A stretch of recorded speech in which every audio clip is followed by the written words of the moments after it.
이 시각 정치권 이슈 살펴봅니다. 노만석 검찰총장 직무대행의 대장동 사건 항소 포기 결정이 검찰 내부와 정치권의 후폭풍을 불어오고 있습니다. 노 대행은 오늘 출근하지 않은 채 거취를 고심한 것으로 알려졌습니다. 일부 구성원에게 용산과 법무부 관계를 고려했다는 발언을 했다는 것이 알려지면서 논란은 계속 이어지고 있습니다. 검찰 내부에서는 평검사부터 간부급까지 집단 성명을 내고 노 대행에게 진상규명을 강력히 요구하고 있습니다. 정치권의 공방 역시 최고조에 달했습니다. 국민의힘은 이번 사태를 권력형 수사 외압으로 규정하고 대통령 퇴진과 탄핵까지 언급하며 총공세를 펼치고 있습니다. 더불어민주당은 기계적 항소 남용을 멈춘 것이고 야당의 공세는 정치 프레임일 뿐이라고 맞서고 있습니다. 관련 내용 자세히 짚어보겠습니다.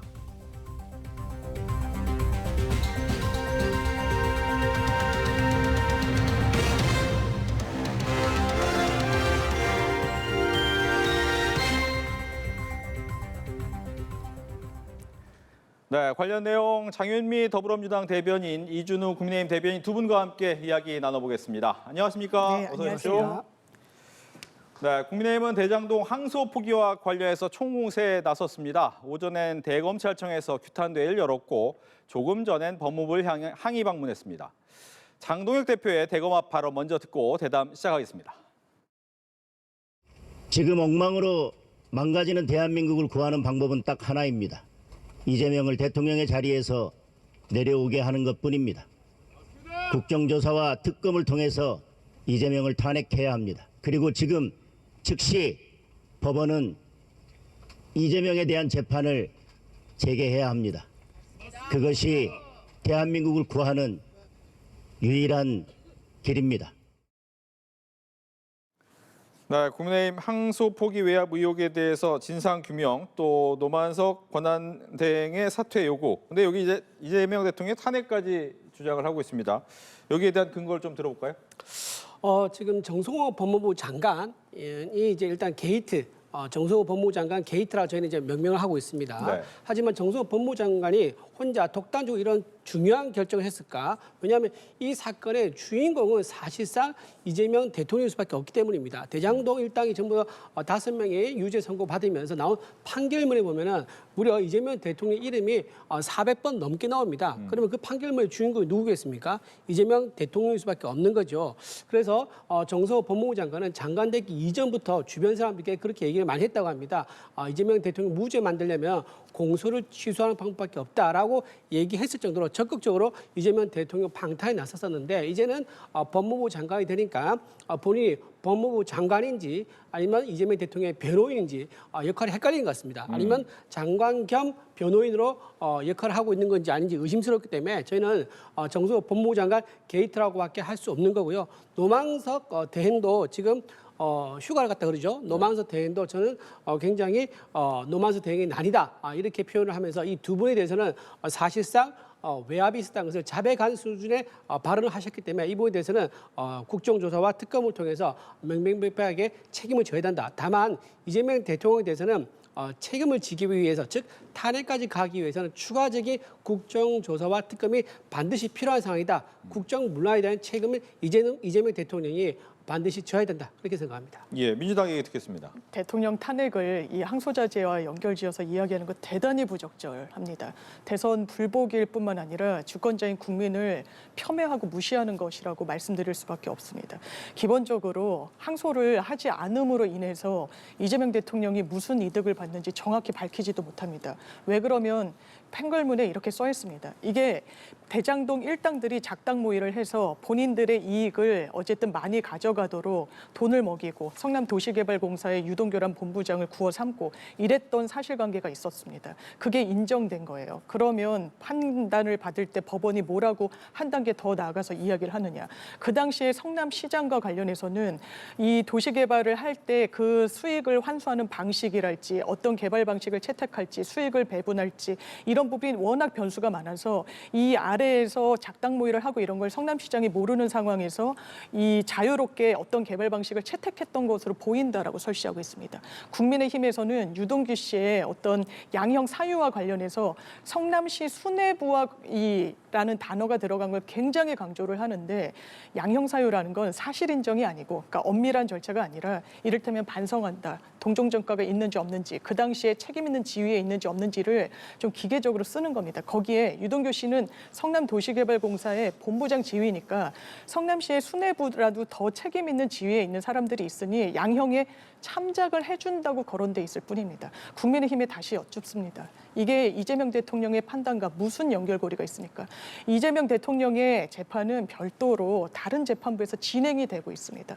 이런 부분을 무리하게 연결지어서 이야기하니까 이 부분이 사실상 국민 눈높이에 맞지 않는 주장에 머물고 있다. 이렇게 말씀드립니다. 네. 관계없다고 하니까 제가 판결문 얘기 안 할 수가 없는데요. 지금 판결문에 나온 것 중에서 판사가 정리한 게 있습니다. 즉 이제 한쪽 검사가 주장이라든가 변호인의 주장은 다 배제하고 판결문에 판사가 딱 판단한 내용이 있습니다. 그중에 10쪽에 보면 이런 내용이 있습니다. 이재명 당시 성남시장은 피고인의 일을 공단기획본부장, 그러니까 유동규 씨를 말하죠. 유동규 씨를 임명한 후 대장동은 성남시의 주무부서나 공단 이사장을 거치지 않고 자신에게 직접 보고하도록 하여 의사결정할 수 있도록 포괄적인 실무 권한을 부여했다. 그러니까 아무도 거치지 말고 대장동 관련해서 나한테만 보고하라라고 유동규 씨한테 지시를 했던 겁니다. 또 하나 15쪽에 보면요. 피고인들과 민간업자 간 유착이 강화되었고 이재명 재선 선거 자금 및 정치 자금을 조달하도록 결의하였다라고 판사가 이건 판단한 부분이에요. 그런데 이렇게 구체적으로 이재명 대통령이 대장동 전체를 설계를 했었었고 본인의 재선 관련해서 자금도 그 대장동 일당이 이제 그 사업 자금에서 빼와서 자금을 마련하도록 결의했던 부분까지도 주장이 아닌 판사의 판단으로 이렇게 적시가 돼 있는데 그럼에도 불구하고 이게 이재명 당시 성남시장과 아무 관계가 없다 주장한 것은 어불성설이다. 그렇게밖에 볼 수 없습니다. 말로 듣겠습니다. 판결문을 조각조각 떼서 맥락을 무시한 채 인용해서는 안 됩니다.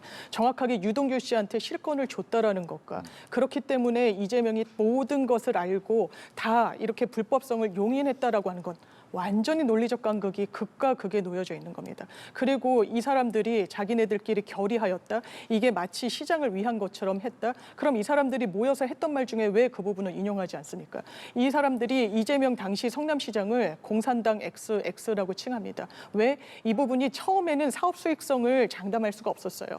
그런데 왜 큰 수익을 내게 됐느냐? 부동산 가격이 상당히 떴거든요. 그런 부분과 관련해서 민간에 돌아가는 개발 이익금을 추가로 기부 체납 형식으로 터널, 도로 정비, 공원 이런 데 또 징수를 합니다. 그러니까 불만이 터져 나오는 거예요. 공산당 같은 사람이다라고. 왜 이런 부분 몰각하고 한쪽만 보는지 되묻습니다. 공산당 같은 이제 상황이라고 얘기하면서 어떻게 대장동 일당이 7,800억을 가져갈 수가 있습니까? 만약에 성남도시개발공사가 수익을 많이 가져왔다. 그러면 이제 이런 식으로 하면 어떡하냐. 민간개발업체가 그러면 사업에 참여할 동기가 없지 않느냐라고 공산당식의 지적을 해도 이해가 됩니다. 하지만 그러지 않고 성남시는 1,800억밖에 안 가져갔습니다. 도시개발공사가. 이게 근거가 뭐냐. 이재명 다시 성남시장이 캡을 씌운 거예요. 아무리 수익이 많이 나더라도 도시개발공사는 1,800억만 가져가고 나머지 전부 다 민간이 싹 다 가져가게 만든 겁니다. 그 구조 때문에 약 8천억을 대장동 일당에 다 먹었는데 어떻게 이게 공산당식 주장이라고 지적이 나왔다고 할 수 있는 겁니까? 이거 말이 안 되는 거죠. 네,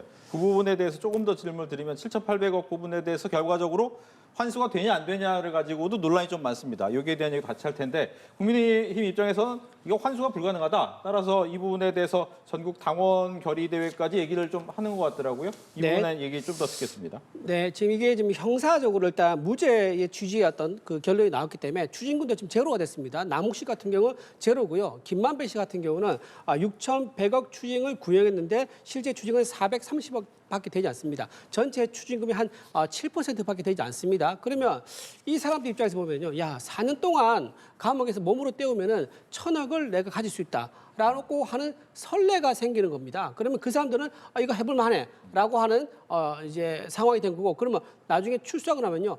두 번째, 세 번째 대장동 게이트를 또 할 수 있는 동기가 되는 거죠. 그리고 이것을 본 국민들 입장에서는 야, 몸으로 한 3, 4년 때우고 1,000억을 챙길 수 있으면 이거 해볼 만하네 하면서 각종 이권 사업이 이런 복사 된 사건들이 전국에서 우죽순으로 생길 수 있는 굉장히 위험한 상황이라는 걸 말씀드립니다. 그리고 정성호 법무부 장관이 이거 민사에서 해결하면 된다라고 얘기를 했거든요. 네. 근데 이거 사실 정성호 법무부 장관이 국민도 호도하는 겁니다. 형사에서 무죄가 되면요, 사실상 민사에서는 이거를 해결하기 힘듭니다. 힘들고요. 현재 지금 민사가 어떤 상황이냐? 재판이 중지되어 있습니다. 왜? 형사 결과 다 나올 때까지 민사를 진행하지 않고 있는 상황이거든요. 근데 이제 1심이 나왔고요.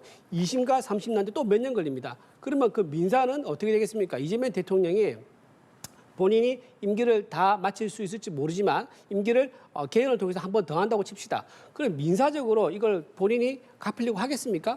피해자들한테 이걸 돌려주려고 하겠습니까? 제가 보기엔 어떤 방법을 써서라도 민사적으로도 성남도시개발공사가 손실을 민사로 보상받는 거, 이거를 제가 보기에는 막을 가능성이 대단히 높다. 그래서 사실상 민사로 이제 그 불법 수익난 것을 거두는 것도 사실상 불가능한 상황이 돼버린 그런 상황이라고 말씀드립니다. 네, 대통령의 임기 부분은 이진우 국민의힘 대변인의 개인 의견, 네, 제 개인 의견이라는 것을 네. 명확히 하면서 질문을 역시 드리면 역시 민사 부분으로 받을 수 있다라고는 했지만 과연 그것이 가능하냐? 실무상으로는 불가능하다라는 지적이 좀 있어요. 그렇지 않습니다. 왜냐하면 기본적으로 이게 재산범죄입니다. 배임죄라는 거잖아요. 근데 일반 이제 사기범죄 같은 거, 왜냐하면 재산 피해를 미쳤을 때 제가 피해자라고 하면은 만약에 1,000만 원을 내가 편취당했다. 그러면 형사 재판에서 이 1,000만 원 이 부분이 범죄 수익금이지 않습니까? 몰수 추징하지 않습니다. 왜냐하면 피해자가 있는 재산범죄라서 그래요. 이건 피해자가 별도로 민사소송 등을 통해서 구제받는 겁니다.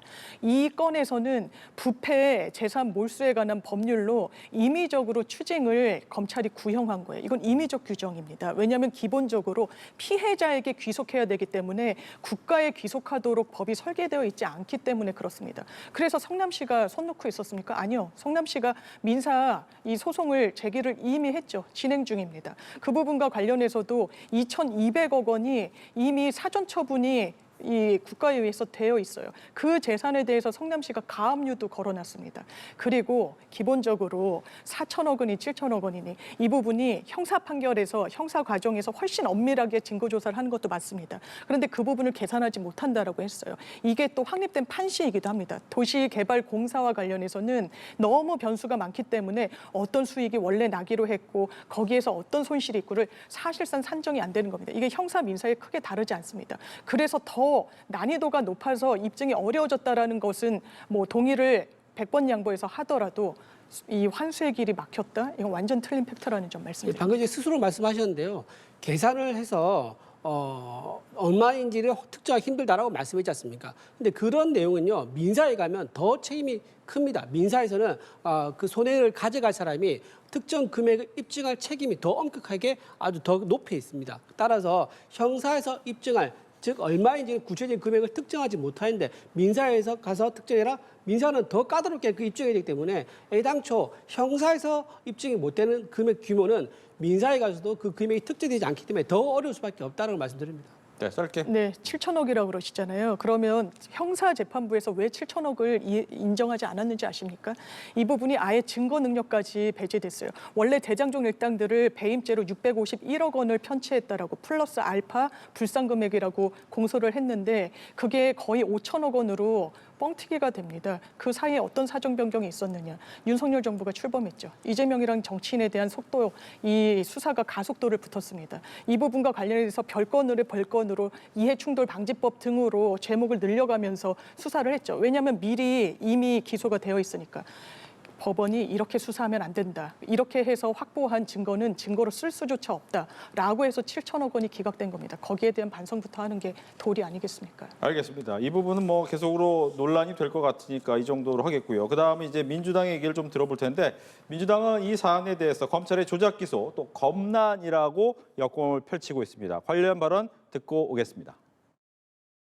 반성을 해야 할 때 있지. 이때 집단 행동을 하는 것은 있을 수 없는 일이다. 이것은 검난이다. 이렇게 보고 있습니다. 그동안 검찰 개혁의 이유는 검사가 무리하게 수사를 하고 공작하고 조작하고 그리고 자신들 마음에 들지 않는 사람 제거용으로 이 사건을 키워왔던 사례가 있었기 때문에 김건희 사건이 있을 때 찍소리도 못하지 않았습니까? 윤석열 구속 취소됐을 때 즉시 항고해야 하는데 즉시 항고 찍소리도 못하고 즉시 항고 하지 말자고 했던 검사들 아닙니까?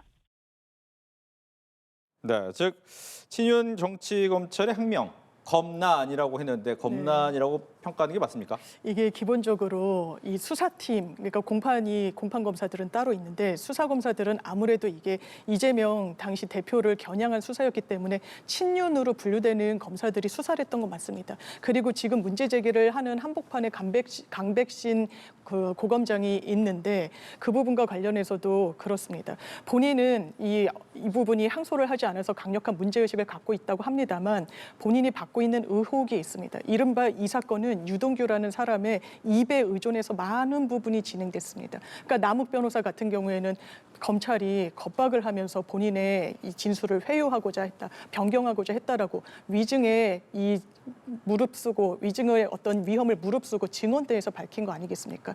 그러면서 유동규 씨를 장시간 면담을 하면서 피해자 신문조서 하나 만들지 않았다는 거 아닙니까? 물론 이 면담을 이어오면 정확하게 수사를 하고 문서로 남기는 게 검찰의 직업 윤리입니다. 회유하고자 압박하고자 하고 뭔가 어떤 뒷거래를 한다는 의혹을 남기지 않기 위해서 그렇습니다. 근데 그 선택을 하지 않았던 거죠. 그 당시 검찰이 그랬습니다. 유동규 씨는 밖에 나와서 뭐라고 떠들었습니까? 나 3년형 받는 걸로 이미 결정이 됐다. 그런데 지금 구형보다 더 많은 형이 나온 거예요. 검찰 입장, 이 부분에 대해서 유동규를 믿고 의지하면서 여기까지 왔던 검찰은 어떻게 해야 되겠습니까? 당연히 항소가 필요한 겁니다. 법리가 뭐든 구형보다 더 많이 나왔든 말든 그런 개인적인 어떻게 보면 이런 동인이 작용했을 수 있다. 그래서 친윤 검사들의 민낯이란 이야기가 다시금 회자되는 것 같습니다. 네, 검난이다. 남욱 변호사가 말 바꾼 시점이 언제냐면요. 올해 8월입니다. 그러니까 즉 이재명 이제 정권이 탄생하고 나서 몇 개월 뒤에 이제 남욱 변호사 말을 바꾸기 시작했습니다. 정권 바뀌었다 그 자체가 남욱 변호사한테는 굉장히 진술을 바꿀 동기가 되죠. 근데 더 큰 동기가 있습니다. 강력한 동기죠. 뭐냐?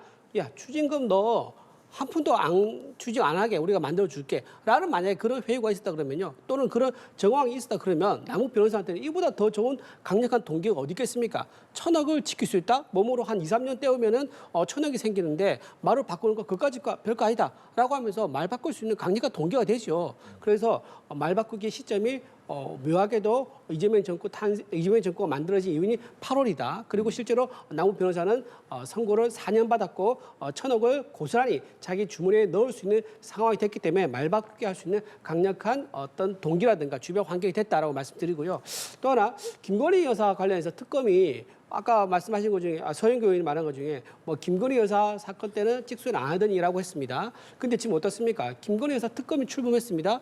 그 특검이 어떤 특검입니까? 민주당에서 전부 다 검사와 수사관들을 다 구성한 100% 친민주당 특검입니다. 거기서 지금 나온 결과가 뭡니까?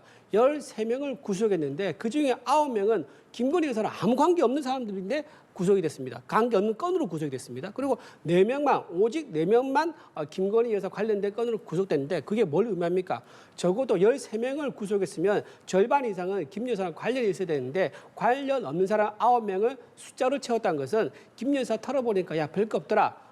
하지만 쪽수는 채워야겠다라는 성과 압박에 의해서 아주 관계없는 사람들까지 수사했던 거 아니겠습니까? 저는 그런 의미에서 본다면 오히려 지금 현재 검찰 고위급에서 38명 중에서 25명이 부역자 노만석 대행은 사퇴하라고 얘기하고 있는 이 상황을 오히려 민주당에서는 검난이라고 몰아세울 것이 아니라 엄중하게 받아들이고 반성부터 해야 된다라고 생각합니다. 네. 근데 이렇게 좀 논란이 되는 가장 큰 이유는 이제 어제 정성호 장관이 검찰에서 신중하게 판단하라라는 의견을 전달했다. 이 부분 때문입니다. 이 부분을 한번 이야기를 듣고 대담 이어가겠습니다. 대통령의 연수원 18기 동기인 정성호 장관의 눈물겨운 대통령 지키기이고 실질적으로 이것은 외압을 자백한 것이라고 봅니다. 대검과 중앙지검, 그러니까 수사와 공판을 관여하고 있는 검찰에서는 만장일치 항소하기로 했다. 그런데 법무부의 이 의견을 구하는 과정에서 결국은 항소장 접수 7분 전에 예. 항소 불허를 말한 거 아닙니까? 결국 신중하게 판단했다고는 말 한마디 하셨다고 하지만 예. 노만석 검찰총장 대행이 어제 아주 의미 있는 말을 했습니다. 용산과 법무부의 의견을 고려했다라는 이야기를 하는데요. 윗선 개입이라고 얘기하려면은 누가 도대체 어떤 지시를 했고 예. 또 그런 지시가 있었다면 어떤 의도인지에 대해서 지금 밝혀야 되는 거지 않습니까? 예. 근데 노만석 대행 같은 경우에도 본인이 의견을 구했다. 지시를 받기보다는 의견을 구했다라고 얘기했고 예. 정성호 장관도 의견을 구해왔길래 신중하게 검토해서 저기 판단하면 될 것 같다는 취지의 가벼운 의견을 전달했다는 거지 않습니까? 이 부분에 예. 있어서 지금 두 사람의 이야기는 일치하고 있지 않습니까? 예. 그래서 뭐 어떤 특별한 지시라든지 외압이라든지 이런 게 있는 정황이 현재는 드러나고 있지 않은 상황이기 때문에 예. 그 부분에 대해서도 저는 특별하게 다른 내용은 없을 것이다라고 보고 있습니다. 네, 한 2번 정도 이렇게 얘기했다죠. 신중하게 판단하라. 즉 신중하게에서 이 신중이 어느 정도의 무게로 다가오는 것이냐에 따라서 예를 들면 외압이 될 수도 있고 가벼운 의견 전달이 될 수도 있습니다. 여기에 대한 얘기를 들 텐데 먼저 민주당부터 듣겠습니다. 이제 본인 진영에 따라서 이 말의 의미를 완전히 달리 해석하는 것 같은데 그런 구조를 봐야 되는 거 아니겠습니까? 언론 주목도가 높거나 항소 여부를 저울질해야 되는 뭐 이런 사건들 대검과 수사팀이 같이 협의를 하죠. 법무부의 의견을 청취하기도 합니다.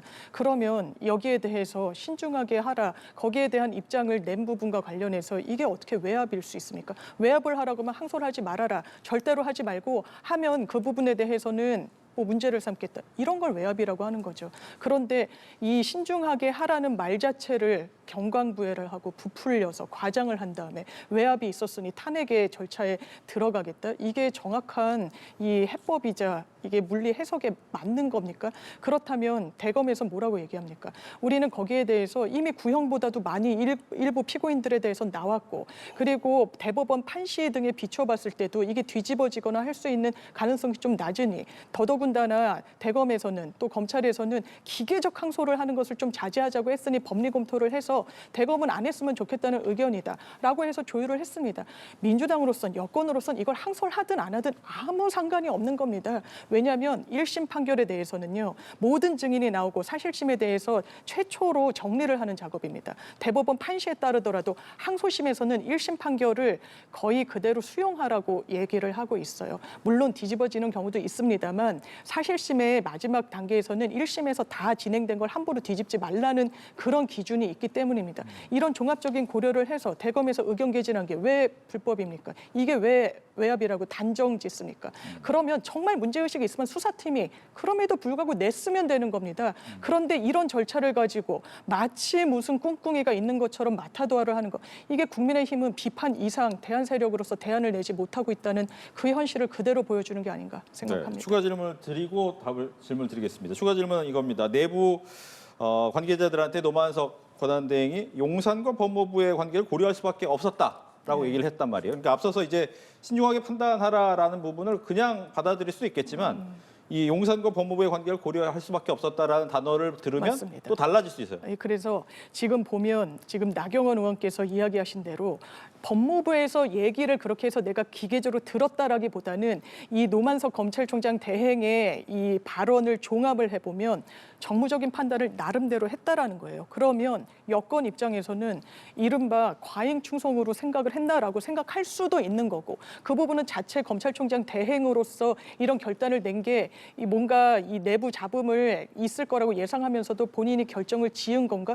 이 부분이 어떻게 여권에 대한 방탄 논리와 같이 결부가 되는 것인지는 이해할 수 없습니다. 예, 여기에 대해서 국민의힘 입장 듣습니다. 신중하게 판단하라. 신중하게 판단하라. 이게 방금 말씀하신 것처럼 협박이라든가 어떤 구체적인 지시가 되려고 그러면 이거 만약에 내 시킨 대로 안 하면 문제 삼겠다라고 구체적으로 말해야 된다고 말씀하셨는데 그렇게 노골적으로 얘기하는 공직사회에서 그렇게 노골적으로 얘기하지 않습니다. 공직사회는 나중에 문제가 될 것을 늘 대비해서 좀 조심스럽게 말을 합니다. 애매한 듯 하지만 그 뜻은 명확히 담고 있는 쉽지 않은 방법이긴 하지만 그 방법이 공직사회에서는 지휘를 할 때 특히 민감한 문제를 다룰 때는 그런 식으로 얘기를 합니다. 자, 지금 수사팀과 공판팀이 제출 준비 다 돼 있다고 현장에 있는 상황이었습니다. 그리고 중앙지검장도 승인 결재 다 났습니다. 그런 상태에서 아무 연락이 없으니까 마감되기, 그러니까 자정 7분 전에 전화를 했더니 그때서야 항소 포기해라, 항소하지 마라라고 구체적으로 얘기를 했다는 겁니다. 그 전에 이제 정성호 법무부 장관이 신중하게 판단하라는 얘기를 2번이나 했다는 거죠. 자, 이렇게 모든 것이 준비된 상태에서 신중하게 해라 하면 그게 하라는 말입니까? 하지 말라는 말입니까? 당연히 하지 말라는 말이죠. 공직사회에 계신 분이라면 이 말뜻의 의미를 누구나 다 알 수밖에 없을 겁니다. 그래놓고 내가 신중하게 하라고 했지 언제 하지 말라고 했느냐라고 잡았다는 것은 정말로 비겁한 소리고 법무부 장관으로서 정말 자기의 안위만 생각하는 법적인 문제를 교묘하게 피하기 위한 정말 자질이 부족한 그런 언행이라고 생각이 들고요. 또 하나 지금 그렇게 따진다 그러면 지금 정성호 법무부 장관은 누구보다 모범적으로 법치를 실행하고 법치를 준수해야 됨에도 불구하고 정치를 한 거나 다름없다. 이건 법무부 장관으로서 자격이 없다라고 말씀드립니다. 또 하나 지금 공직사회에서 가장 위계 질서가 엄격하고 조직이 탄탄하게 꾸려진 곳이 어디겠습니까? 군대입니다. 군대는 상관계가 명확하죠. 명령이 추상같이 이루어집니다. 그리고 명령에 따라서 일사불란하게 움직입니다. 그 다음으로 이런 지휘체가 잘 갖춰진 것은 바로 수사기관입니다. 수사기관이기 때문에 법무부에서 이렇게 정성호 법무부 장관이 신중해라는 말을 2번이나 반복했다는 것은 하지 마라 하면 내가 가만두지 않겠다. 그 의미와 다를 바 없다는 것은 누구나 다 알 수 있는 의미다. 그 신호의 시그널을 못 알아들으면 당장 징계를 받을 수 있거나 인사상 불이익을 당할 수 있다는 것을 본인은 짐작을 했을 거기 때문에 이렇게 항소 포기 지시를 직감하고 바로 포기를 했던 그런 결과가 나왔다. 따라서 이거는 정성호 법무부 장관이 구체적인 사건에 개입한 그런 위법성 문제도 있는 그런 사안이 될 수 있습니다. 네, 추가 질문 드리면 장윤미 대변인께서 얘기했다시피 그러면 그래도 직을 걸고 하면 되는 거 아니냐 항소. 예, 방금 왜 못했냐. 그죠. 그 말씀 좀 잘하셨는데 네. 그렇게 하면 되죠. 임은정 이제 동부지검장도 그 얘기했습니다. 그래도 자기가 각오를 하고 제출했으면 문제가 없었을 것이다라고 얘기했거든요. 근데 이제 그렇게 못했잖아요. 못했는데 그렇게 했으면 될 거라고 또 얘기를 한 것도 무슨 의미인지는 모르겠습니다. 못해가지고 문제가 되고 사태가 커지니까 네. 왜 또 안 했냐라고 또 얘기를 합니다. 이거야말로 모순 아니겠습니까? 그래서 저는 좀 이제 모르겠습니다. 지금 민주당에서 어떤 스탠스를 가지고 이걸 방어 논리를 짜는지 모르겠지만 했으면 했다고 뭐라고 안 했으면 안 했다고 뭐라고 이건 좀 말이 되지 않는다 말씀드리고요. 또 기계적 항소를 하지 말라고 이재명 대통령이 얘기했다 그러는데 이거는 좀 다릅니다. 무슨 말이냐면 한국형사법무정책연구원이라는 곳이 있습니다. 거기서 올해 4월달 낸 자료인데요. 검찰과 피의자가 둘 다 합해서 항소율이 60% 된다고 합니다. 이게 무슨 말이냐면 검찰도 항소를 하고요. 피의자도 항소를 다 한다는 얘기예요. 그런데 어떤 기준으로 피의자가 항소하는 것은 이건 자연스럽고 당연한 거고 검찰이 항소하는 것은 이거는 기계적인 거다라고 그 기준을 누가 만든 겁니까? 이거 이재명 대통령이 만든 거예요. 그래놓고 어디에 처음으로 적용했습니까? 본인 아주 관련된 대장동 사건에 이거 처음 적용한 거거든요. 그래서 저는 이재명 대통령이 굉장히 대통령의 권력을 남용해서 본인 사건을 어떤 식으로든 뭉거러뜨리기 위한 그런 방안으로 대통령의 권력을 사설을 쓰고 있다. 직권 남용에 해당한다는 말씀드립니다. 네. 근데 이제 노 대행의 거취가 이제 궁금해집니다. 오늘 연가 하루 휴가를 써서 나오지 않고 고심은 하고 있다고 하는데 과연 어떻게 될 것인가? 휴가에서 돌아온 다음에 거취를 표명할 것인가? 표명하게 된다면 대행의 대행 체제가 또 돼야 되는가? 이런 고민도 있을 것 같고요. 거취에 대한 입장 표명에 우선해야 되는 게 이 경위에 대해서 정확히 공식적으로 밝히는 거라고 생각합니다. 그냥 언론의 취재를 통해서 누구는 무슨 말을 들었다, 아무개는 이런 입장이라고 하더라, 이런 카더라식으로는 이게 신뢰가 회복될 수 없을 겁니다. 정확하게 이 부분을 이야기해야 되고 여권으로서는 정말 정치적이고 정무적인 판단만 한다면 항소를 하는 게 낫겠죠. 굳이 이런 어떤 역풍 내지는 정치적 부담을 가져갈 필요가 없는 겁니다. 이 재판이 그대로 이어진다라고 해서 지금도 뭐 이재명 대통령의 직권남용 그렇게 말씀하시면 안 됩니다. 무슨 지시가 있었다고 생각하길래 그런 이야기를 하시는 겁니까? 정무적으로만 판단한다면 그렇게 할 동의인이 하나도 없습니다. 이 부분이 항소에서 뒤집어지든 안 되든 이건 이재명 대통령 재판도 아니에요. 아무런 연결고리도 없습니다. 이름이 몇 번 등장했다 못다. 그날 성남시장이었기 때문에 등장하는 거죠. 그리고 기본적으로 원칙은 원칙대로 견지해야 됩니다. 원칙을 혼동하면서 이 마치 기계적인 항소가 정당한 것처럼 말씀하시면 안 됩니다. 저희가 실제로 소송을 해보면 무죄를 받아도 검찰, 무죄를 받을수록 더 이건 선례를 남기면 안 된다. 우리가 공소유지를 해야 된다라고 해가지고 법리상 항소심에서도 또 무죄가 나올 것이 너무 명약관화한데도 기계적으로 합니다. 왜? 이 부분에 대해서 그냥 자기네들 인사고과에 부담이 될까 봐 수사팀이 자기네들 자존심에 저해가 될까 봐 이런 이유예요. 법리 판단을 정확하게 해서 이 부분이 법리상 그대로 수용될 것 같으면 이걸 자제해야 된다. 왜? 피고인들이라고 하더라도요. 유무죄가 확정되기 전까지는 이게 무죄 추정 원칙을 받습니다. 그런데 끊임없이 고통을 받는 부분이 있는 거예요. 물론 법리 판단에서 뒤집을 수 있다면 해야 되는 겁니다. 그게 원칙인 건데 이 부분을 교묘히 가져와서 마치 이 부분이 첫사례다? 어떻게 첫사례라고 처음 이렇게 단언해서 말씀하십니까? 예, 방금 이제 말씀하신 거 좀 이어서 조금 말씀드리면 피고인들은 그러면 유죄가 뻔한데도 항소를 하는 겁니까? 피고인의 생각은 다른 겁니다. 내 생각에는 이건 죄를 다퉈볼 만하다라고 해서 항소를 하는 거예요. 근데 그거는 기계적이 아니고 자연스러운 거고 검찰이 항소를 하는 거는 그건 자연스럽지 않고 기계적이다라고 그렇게 무죄하듯이 임의적으로 판단할 근거가 누가 있냐는 겁니다. 그래서 피고인들이 항소하는 것은 자연스럽고 검찰은 기계적이다. 이런 잣대는 잘못됐다라고 말씀을 좀 드리고요. 또 하나 아까 검찰총장 대행의 거취. 네, 거취에 대해 말씀드리면 제가 보기에 사퇴는 할 것 같습니다. 사퇴는 할 것 같은데 사퇴한다는 것은 이제 꼬리 자르기가 되겠단 말이죠. 근데 사퇴를 일찍 하지 않을 것 같아요. 왜냐하면은 일찍 하게 되면요 또 다른 꼬리를 내어줘야 할 수도 있습니다. 그래서 최대한 노만석 대행은 좀 버티다가 최정점에 이르렀을 때 그때 모든 것을 안고 혼자 꼬리 자르기를 하고 끝낼 수 있는 그 타이밍을 노리지 않을까라고 좀 생각을 합니다. 예. 앞서 잠깐 다 나온 얘기지만 대통령실 개입 의혹에 대해서는 무관하다라고 대통령실 관계자는 이야기를 했습니다. 즉 사후 통보만 받았다, 사후 보고만 받았다라고 얘기를 했어요. 여기에 대해서는 국민의힘 얘기 듣고 민주당으로 넘어가겠습니다. 지금 이제 민정 라인에 얼마나 많은 이재명 대통령의 변호인 출신들이 있습니까? 지금 민정 라인에서 민정수석실에서 비서관이 총 4명이 있는데요. 그중에 3명이 대장동 쌍방울 관련된 변호인 출신이 앉아 있습니다. 그리고 민정수석실 자체가요. 법무부와 하루에 수십 번 통화를 합니다. 그리고 보고서를 주고받고요. 거기다 의견을 교환합니다. 만약에 지금 이 말대로라면 항소 포기 결정 후에 통보만 받았을 뿐이다라고 하면 민정수석실 뭐하러 했습니까? 민정수석실은 그 전에 정무적, 정치적 판단하기 위해서 협의를 하기 위해서 있는 기관인데 그 조직이 없다 그러면은 사후에 통보만 받는 조직이라 그러면 굳이 민정수석실에 사람이 많이 있을 이유가 없는 거죠. 그 역할도 따로 애매하다 할 수 있는 거고요. 그래서 민정수석실이 일을 안 하냐? 이렇게 저는 되묻지 않을 수 없다고 말씀드립니다.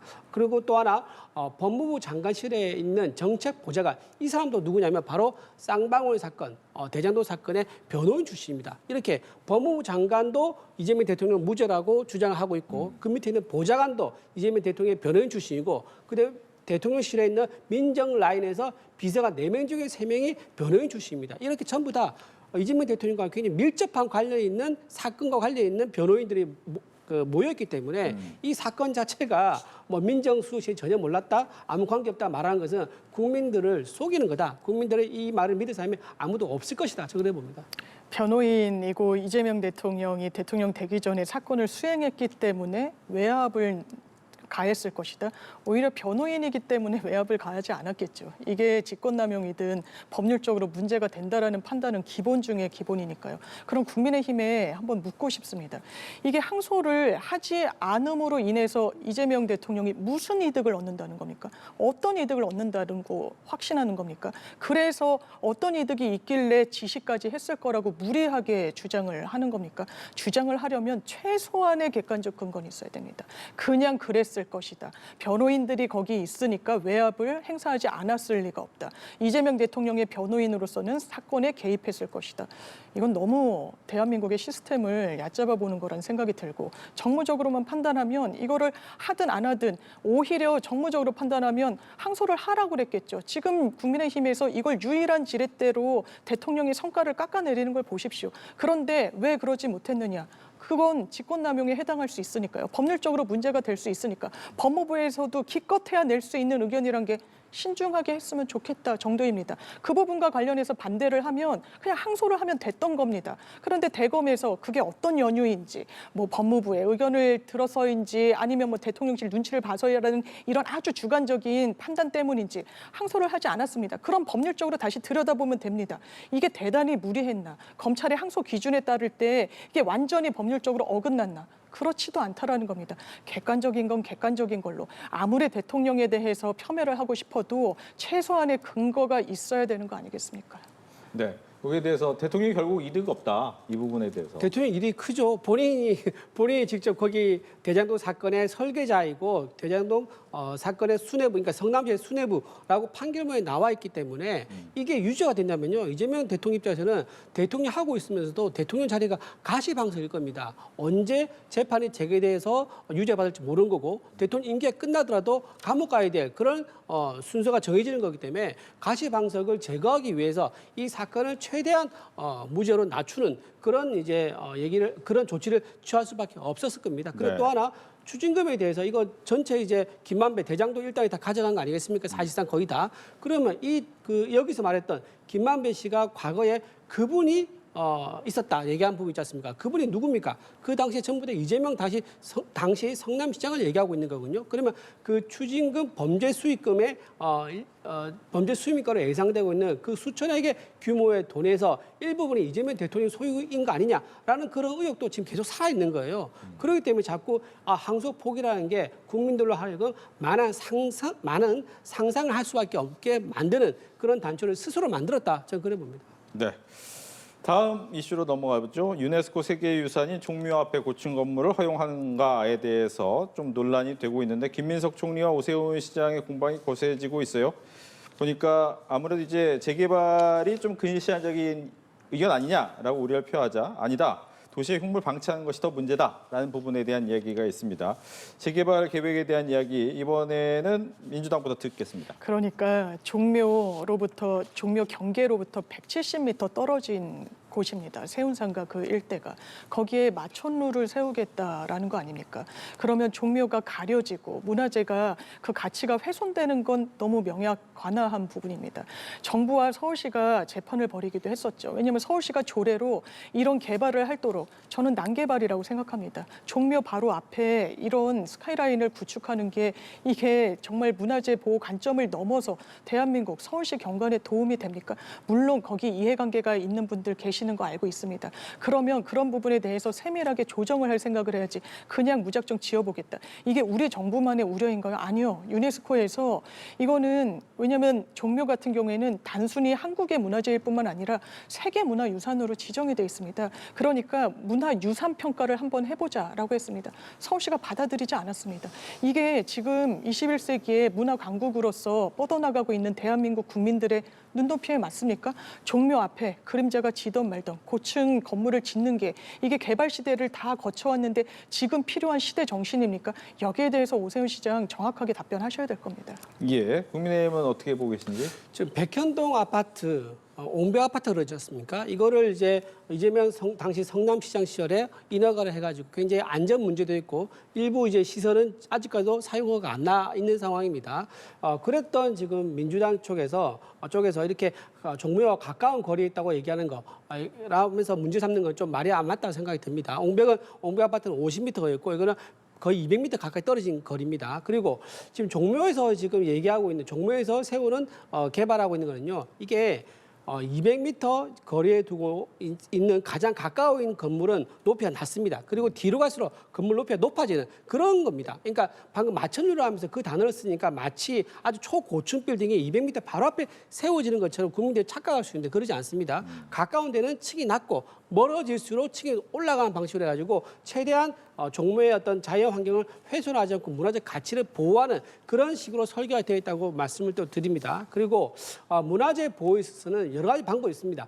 자연 상태 그대로 놔두느냐, 그런 방법도 있는 거고요. 또 하나는 문화적으로 개발해가지고 현대 우리 K컬처에 걸맞게 개발해가지고 자연 상태와 우리가 가지고 있는 문화적 가치를 버무려가지고 새로운 국제적 어떤 그 관광 명소를 만드냐, 자, 이런 방법이 있는 겁니다. 그런 방법이 있는데 마치 모든 것을 아예 손도 대지 말고 자연 상태 그대로 두고 방치하자라고 하는 것은 굉장히 좀 잘못됐다 말씀드리고 현대 어떤 관광 어떤 문화 가치 어떤 그런 관점에서 맞지 않다. 그리고 또 하나 그렇게 될 경우에 뒤에 세운상가 등 해가지고 흉물이 지금 많이 지금 지적되고 있지 않습니까? 그 흉물이 계속 노출될 수밖에 없는 또 그런 불편함도 있습니다. 그래서 많은 이제 위원회 문화 전문가들이 같이 논의해가지고 가장 두 가지 밸런스, 종묘로서의 가치 그리고 개발 통해 가지고 도시의 슬럼화를 없애는 방법, 요 가치, 이 두 개를 가장 버무려서 조화롭게 할 수 있는 방법이 무엇일까라고 해서 오세훈 시장이 사업을 추진하는 거기 때문에 오세훈 시장이 김민석 총리에게 토론하자 제안한 것은 오히려 자신감이 더 넘치는 모습이다. 저는 오히려 김민석 총리가 오세훈 시장과 한번 토론해가지고 이걸 논의한 것도 전 국민들 보기에는 더 좋지 않겠는가 그래서 해봅니다. 네, 결과적으로 이제 개발이냐 아니면 보전이냐 이 두 가지를 가지고 이제 첨예하게 대립할 수밖에 없는 상황인데 문제는 그걸 떠나서 혹시나 일각에서 나오는 김 총리와 오 시장이 내년 지방선거를 앞두고 전초전을 벌인 건 아니냐라는 부분에 대한 해석이 나옵니다. 여기에 대해서는 어떻게 좀 생각하시는지. 그러니까 오세훈 시장은 뭐 국민의힘에서도 서울시장 채비를 하시는 분들이 당연히 많이 계시겠지만 거의 이제 뭐 상수라고 전망이 되는 것 같고 민주당에서는 여러 주자들이 또 있습니다. 그 중에 또 뭐 김민석 총리가 서울시장으로 나오는 거 아니냐라는 관전평도 있습니다만 지금 단계에서 나올 걸 대비해서 이렇게 대립각을 세운다라고 이야기하기에는 다소 좀 이른 감이 있어 보이고 여러 주자들과 관련해서 그리고 만약에 총리직을 내려놓는다면 그 기한이 본인으로서는 좀 아쉬울 수밖에 없는 그런 상황이기 때문에 좀 장기적으로 봐야 되는 그런 사안으로 평가됩니다. 네, 국민의힘 어떻게 보십니까? 김민석 총리께서 내년도 서울시장 선거에 나간다. 저는 오히려 그보다는 당대표 선거에 나갈 가능성이 더 많아 보인다라고 좀 말씀드립니다. 실제로 그런 얘기가 많이 돌고 있고 지금 명청 갈등이 지금 민주당에서 굉장히 큰 화두 아니겠습니까? 명청 갈등을 해결할 수 있는 가장 쉬운 방법은 이재명 대통령과 가장 마음에 드는 사람이 당대표가 되는 겁니다. 그러니까 당대표를 바꾸기 위해서 김민석 총리는 오히려 서울시장보다는 당대표에 나갈 가능성이 많다. 그러면 왜 김민석 총리가 오세훈 서울시장과 각을 세우느냐. 종묘라는 이슈를 꺼내가지고 임팩트 있게 이걸 이슈화시킬 수 있는 그런 정도 사람이 되려고 그러면 적어도 국무총리 정도 돼야지 되지 않겠느냐. 그렇게 해서 오세훈 흠집 내기를 하려고 김민석 국무총리 나섰다. 그리고 민주당에서는 오 시장 검증 TF를 또 만들었다 그러더라고요. 내년 지방선거에 대비를 해서 이런 식으로 오세훈 서울시장의 이기가 만만치 않을 것 같다는 그런 판단이 되다 보니까 국무총리가 직접 나서서 오세훈을 저격하는 거 아니겠는가라는 그런 생각을 해봅니다. 알겠습니다. 이렇게 해서 장윤미 더불어민주당 대변인, 이준우 국민의힘 대변인 두 분과 함께했습니다. 오늘 얘기 잘 들었습니다. 고맙습니다. 고맙습니다.